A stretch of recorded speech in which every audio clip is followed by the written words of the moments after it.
আমাদের স্বল্প দিনের আবাসস্থল এই টেন্ট এখন গুছায় ফেলা হচ্ছে। পুরো জায়গাটা দেখেন খালি। আর এই যে আমাদের গাড়ি এখন পুরো লোড, সব প্যাকিং আপ ডান। আমরা রওনা হচ্ছি এখন আমাদের বাসায়। আর এই যে এই জায়গাটায় আমরা কয়েকদিন ছিলাম, অনেক সুন্দর একটা ক্যাম্পিং সাইট এটা।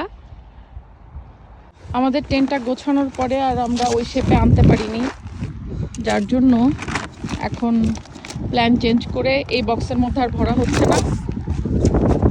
আমরা এটাকে আলাদা করে কোনোভাবে উপরে চাপাচাপি করে নিয়ে নিব। এটা ওটার মধ্যে কিসে? ও, এই হচ্ছে আমাদের বর্তমান অবস্থা। কোনো রকমে ঢোকাইতে পারলে হয়।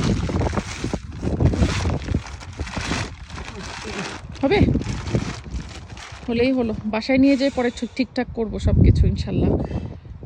বাড়ি পর্যন্ত কোনো রকমে যাই আগে।